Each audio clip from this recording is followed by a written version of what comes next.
നമസ്കാരം. എല്ലാ ദിവസവും വൈകിട്ട് 7 മണിക്കുള്ള മാർക്കറ്റ് ന്യൂസിലേക്ക് സ്വാഗതം. ഞാൻ സിയാദ് ഇല്ലിഗൽ. ഭീകരമായ വോളറ്റിലിറ്റി ഉള്ളൊരു ദിവസമായിരുന്നു ഇന്ന് ഫിനാൻഷ്യൽ നിഫ്റ്റിയുടെ എക്സ്പയറി ആയിരുന്നു.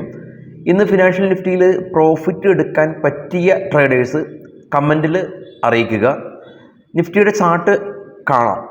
അതിനു മുമ്പ് ഇന്നലെ നമ്മുടെ മാർക്കറ്റ് യു എസ് ഫ്യൂച്ചർ നെഗറ്റീവിലേക്ക് പോയി. മാർക്കറ്റ് ഇന്നലെ ഇടിഞ്ഞു. അപ്പോൾ സ്വാഭാവികമായിട്ടും എല്ലാ ആളുകളും മാർക്കറ്റിനെ ഷോർട്ട് ചെയ്തു. നമ്മളെ മാർക്കറ്റ് ക്ലോസ് ചെയ്തതിന് ശേഷം യു എസ് മാർക്കറ്റ് ഡോയും നാസ്ഡാക്ക് ഏകദേശം 2.5% റാലി രേഖപ്പെടുത്തി. NVIDIA എല്ലാം തന്നെ ഓൾ ടൈം ഹൈ. ഗ്യാപ്പപ്പിൽ മാർക്കറ്റ് ഓപ്പൺ ചെയ്തു. ഗ്യാപ്പപ്പിൽ ഓപ്പൺ ചെയ്തതിന് ശേഷമുള്ള കഥ നമുക്ക് സ്ക്രീനിൽ കാണാം. ഗ്യാപ്പപ്പിൽ മാർക്കറ്റ് ഓപ്പൺ ചെയ്തു 151 പോയിൻറ്റ്. അതിനുശേഷം മാർക്കറ്റ് 21,700 മുകളിൽ പോയി. വീണ്ടും ഒരു സഡൻ ഫോള്. അതുവരെ ഉണ്ടാക്കിയ ഗെയിൻ എല്ലാം തന്നെ നഷ്ടപ്പെട്ടു. 200 പോയിൻറ്റിന് അടുത്ത് ഫോള് രേഖപ്പെടുത്തി. മൺഡേ ലോ, ഇന്നലത്തെ ലോയുടെ പരിസരത്ത് നിഫ്റ്റി ഇന്ന് 21,551 വ്യാപാരം അവസാനിപ്പിച്ചു. വളരെ ക്രൂഷ്യലാണ് ബയേഴ്സിനായിക്കോട്ടെ സെല്ലേഴ്സിനായിക്കോട്ടെ മാർക്കറ്റിൽ ഈ ഒരു സമയത്ത് മാർക്കറ്റ് സസ്റ്റെയിൻ ചെയ്യുക എന്നുള്ളത് വളരെയധികം ബുദ്ധിമുട്ടാണ്. ജെഫ്രീസ് ഓൾറെഡി തന്നെ ഇന്നലെ ചൂണ്ടിക്കാട്ടിയിരുന്നു ഇന്ത്യൻ മാർക്കറ്റ് വോളറ്റിലിറ്റി കൂടും, ഇലക്ഷൻ വരുന്നു, Q3 റിസൾട്ടുകൾ വരുന്നു. എന്നാൽ ഇന്ന് US മാർക്കറ്റിൽ ഫോൾ ആവാനായിട്ടുള്ള പ്രധാന കാരണം സാംസങ്, ലോകത്തിലെ ഏറ്റവും വലിയ ചിപ്പ് നിർമ്മാതാക്കളായിട്ടുള്ള സാംസങ്ങിൻ്റെ റിസൾട്ടിൽ ഏകദേശം 35% പ്രോഫിറ്റ് കുറയുമെന്ന് കമ്പനി അറിയിച്ചു. കൂടാതെ തന്നെ ലോകത്തിലെ ഏറ്റവും വലിയ എയർക്രാഫ്റ്റ് കമ്പനിയായിട്ടുള്ള ബോയിങ് അവിടെ പുതിയ എയർക്രാഫ്റ്റ് ആയിട്ടുള്ള 737 കുറച്ച് ന്യൂനതകളുണ്ട് എന്ന ഒരു റിപ്പോർട്ടിനെ തുടർന്ന് സ്റ്റോക്ക് പ്രീ മാർക്കറ്റിൽ 8% ഫോള്. നെറ്റ്ഫ്ലിക്സ് എന്ന് പറയുന്ന കമ്പനി നമുക്കറിയാം 2% ഫോളാണ് സിറ്റി ഗ്രൂപ്പ് ഡൗൺഗ്രേഡ് ചെയ്തതുകൊണ്ട്. അതുകൊണ്ട് തന്നെ US ഫ്യൂച്ചർ ഇപ്പോൾ ട്രേഡ് ചെയ്യുന്നത് ബെയറിഷായിട്ടാണ്. 178 പോയിൻറ്റിൻ്റെ ഒരു ഫോൾ ഉണ്ടാക്കിയിട്ടുണ്ട്. അതുവഴി യൂറോപ്യൻ മാർക്കറ്റും ഫോളാണ്. അതുകൊണ്ടാണ് ഇന്ന് ഇന്ത്യൻ മാർക്കറ്റും ഒരു സഡൻ ഫോള് ഉണ്ടാക്കിയിട്ടുള്ളത്. നിഫ്റ്റിയിലേക്ക് തിരികെ എത്തുമ്പോൾ നിഫ്റ്റി ഇന്ന് അറ്റ്ലീസ്റ്റ് 31 പോയിൻറ്റിൻ്റെ ഒരു ഗെയിൻ ഉണ്ടാക്കിയിട്ടുണ്ട്. Sensex 30 point, bank Nifty 200 point ഇടിഞ്ഞു, ഫിനാൻഷ്യൽ നിഫ്റ്റിയും ഇടിഞ്ഞു. NSEയിൽ 1198 കമ്പനീസ് ഗെയിൻ ഉണ്ടാക്കിയിട്ടുണ്ട്. 965 കമ്പനീസിൽ പ്രോഫിറ്റ് ബുക്കിംഗ് കണ്ടു. നിഫ്റ്റിയിൽ Hero motocorp, Adani port, Apollo hospital, SBI life, Adani enterprises തുടങ്ങിയ കമ്പനീസ് 2 മുതൽ 2.5% വരെയുള്ള റാലി ഉണ്ടാക്കി. ഫോളായിട്ടുള്ളത് Britannia, Nestle, Asian paint, Bajaj finance, HDFC bank 3% മുതൽ 1% വരെയുള്ള ഫോള് ഉണ്ടാക്കി. ഓപ്പൺ ഇൻട്രസ്റ്റ് പരിശോധിക്കാം. ബാങ്ക് നിഫ്റ്റിയുടെ OI ചാർട്ടാണ് എടുത്തിരിക്കുന്നത്. നാളെ ബാങ്ക് നിഫ്റ്റിയുടെ എക്സ്പയറിയാണ്. ഡോട്ടഡ് ലൈൻ കാണാം. 47,242 സ്പോട്ട് ഉള്ളത്. 47,600, 47,800, 48,100 ഹയർ ഓപ്പൺ ഇൻട്രസ്റ്റ് ഉണ്ട്. പുട്ട് സൈഡിൽ 46,000 ഒരു സപ്പോർട്ടുള്ളത്.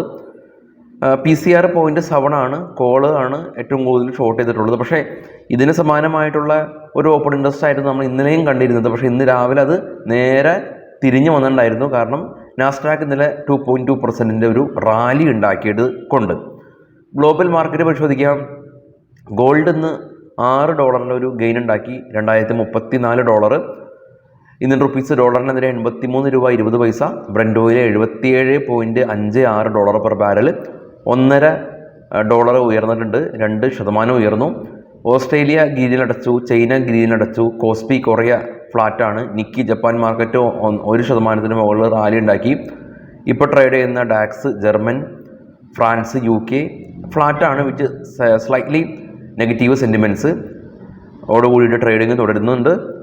റഷ്യൻ മാർക്കറ്റ് MOX ഫ്രോളാണ്. ബിറ്റ്കോയിൻ ഇന്നും റാലി ഉണ്ടാക്കി. 2,390 പോയിൻറ്റിൻ്റെ റാലി, അഥവാ 6% ഉയർന്ന് ബിറ്റ്കോയിൻ ഇപ്പോൾ 46,400 എത്തി നിൽക്കുകയാണ്. ഇന്ത്യ വിക്സ് 1.5% ഫോളായി 13.26 എന്ന നിലയിലാണ്. പക്ഷേ ഇന്ന് ഇന്ത്യ വിക്സ് ഫോളായെങ്കിൽ കൂടിയും ഇന്ന് പ്രീമിയം എല്ലാം തന്നെ സ്പൈക്ക് ചെയ്തിട്ടുണ്ട്. ഓപ്ഷൻ ആക്ച്വലി ഡിസൈൻ ചെയ്തിരിക്കുന്നത് ഹെഡ്ജ് ചെയ്യാൻ വേണ്ടിയിട്ടാണ്. പക്ഷേ നമ്മളെല്ലാ ആളുകളും ഇതിനെ ട്രേഡിംഗ് ഇൻസ്ട്രുമെൻ്റ് ആയിട്ട് മാറ്റിയിട്ടുണ്ട്. പക്ഷേ ഇത് ട്രേഡിംഗ് ഇൻസ്ട്രുമെൻ്റ് ആയിട്ട് മാറ്റപ്പെടുമ്പോൾ ഇതിൽ ഒരുപാട് കാര്യങ്ങൾ നമ്മൾ പഠിക്കാനുണ്ട്. കൗതുകത്തിൽ പല ആളുകളും ചെയ്യും, വലിയ രീതിയിൽ ലോസ് വരുത്തും. അതുകൊണ്ട് തന്നെ ഇത് ക്ലാസ് റൂമിൽ ഇരുന്ന് വിശദമായിട്ട് പഠിക്കേണ്ട ആവശ്യകതയുണ്ട്. കൊച്ചിയിലും കാലിക്കറ്റിലും നമ്മൾ ഏറ്റവും കുറഞ്ഞ ഫീസിൽ ഫ്യൂച്ചർ ആൻഡ് ഓപ്ഷൻ ഓഫ്ലൈനായിട്ട് ക്ലാസ്സുകൾ കണ്ടക്ട് ചെയ്യുന്നുണ്ട്. താഴെ കാണുന്ന വാട്സപ്പ് നമ്പറിൽ നിങ്ങൾക്ക് നിങ്ങളുടെ സീറ്റ് ബുക്ക് ചെയ്യാൻ സാധിക്കും. മാർക്കറ്റ് ന്യൂസിലേക്ക് വരാം. ഇന്ന് മാർക്കറ്റിൽ സംഭവിച്ചിട്ടുള്ള സ്റ്റോക്കുകളുടെ വാർത്തകളാണ്. ഇതൊരു ബൈയോ സെല്ലോ ഇൻഡിക്കേഷൻ അല്ല. ബജാജ് ഓട്ടോ നമ്മൾ കഴിഞ്ഞ ദിവസം ഡിസ്കസ് ചെയ്തായിരുന്നു. ഷെയർ ബൈബാക്ക് കമ്പനി ഏകദേശം 4000 കോടി രൂപക്കാണ് ഷെയർ ബൈബാക്ക് ചെയ്യുന്നത്. ഷെയർ ബൈബാക്ക് പ്രൈസ് ഉള്ളത് 10,000 രൂപയാണ്. ഇന്ന് സ്റ്റോക്ക് 6% റാലി രേഖപ്പെടുത്തിയിരുന്നു. ഷെയർ ബൈബാക്ക് എന്ന് പറയുന്നത് കമ്പനിയുടെ ഷെയർ ബൈ ചെയ്യുകയാണ്. 2 രീതിയിലാണ് ബൈ ചെയ്യുന്നത്. ഒന്ന് ഓപ്പൺ മാർക്കറ്റിലൂടെ, 2 ടെൻഡർ ഓഫറിലൂടെ. ടെൻഡർ ഓഫർ എന്ന് പറയുന്നത് മുൻപേ നിശ്ചയിച്ചിട്ടുള്ള പ്രൈസിലാണ് കമ്പനി ബൈ ചെയ്യുന്നത്. ഇത് ടെൻഡർ ഓഫറാണ്. ഇതിനു മുമ്പ് TCSും ടെൻഡർ ഓഫറിലൂടെ സ്റ്റോക്ക് ബൈ ചെയ്യാനായിട്ട് വന്നിരുന്നു.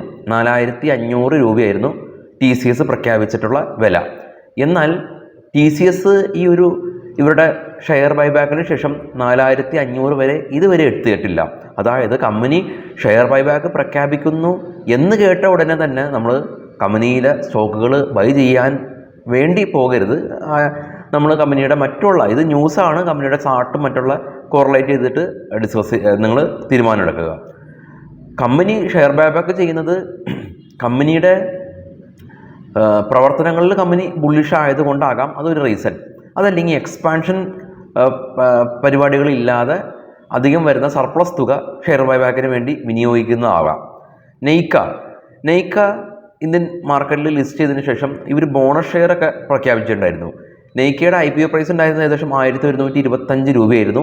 അപ്പോൾ ബോണസ് ഷെയറിന് ശേഷം അഡ്ജസ്റ്റഡ് പ്രൈസ് എന്ന് പറയുന്നത് ഏകദേശം ഒരു 200 രൂപയായിരുന്നു. 5:1 ആയിരുന്നു നെയ്ക്കയുടെ ബോണസ് ഷെയർ. അപ്പോൾ ഈ ഒരു പ്രൈസിലേക്ക് ഏകദേശം 191 രൂപയിലേക്ക് ഏകദേശം ഒരു 15 മാസങ്ങൾക്കകം സ്റ്റോക്ക് തിരികെ എത്തി. അതായത് സ്റ്റോക്ക് ഇപ്പോൾ IPO പ്രൈസിൻ്റെ സമാനമായ രീതിയിലേക്ക് തിരികെ എത്തി എന്നുള്ളതാണ് നെയ്ക്കിനെ സംബന്ധിച്ചുള്ള ന്യൂസ്. ഇൻഷുറൻസ് മേഖലയിൽ LICയുടെ എല്ലാം തന്നെ ഇൻഷുറൻസ് പ്രീമിയം 94% വർദ്ധിച്ചു. SBI 21%, ICICI പ്രൊഡൻഷ്യൽ 3% വർദ്ധിച്ചിട്ടുണ്ട്. ഇന്ത്യയുടെ ടോട്ടൽ പോപ്പുലേഷൻ്റെ ഏകദേശം 37% മാത്രമാണ് ആളുകൾ ഇൻഷുറൻസ് എടുത്തിട്ടുള്ളൂ. അതായത് ഈ ഒരു മേഖല ഇനിയും പൊട്ടൻഷ്യൽ ഉണ്ട്. സ്റ്റോക്ക് മാർക്കറ്റും അതുപോലെ തന്നെയാണ്. സ്റ്റോക്ക് മാർക്കറ്റ് ഇന്ത്യയുടെ ജനസംഖ്യയുടെ വളരെ 10ൽ താഴെ മാത്രമാണ് ആളുകൾ ഡിമാറ്റ് അക്കൗണ്ടുകൾ ഉള്ളത്. L&T കമ്പനിയെ സംബന്ധിച്ചുള്ള news, stock all time high ആണ്. കമ്പനിയെ സംബന്ധിച്ചുള്ള ന്യൂസ് ഉള്ളത് ഹരിയാനയിൽ ഏകദേശം ഒരു പുതിയ ബിൽഡിങ്ങിൻ്റെ ഒരു കോൺട്രാക്റ്റ് കിട്ടിയെന്നുള്ളതാണ്.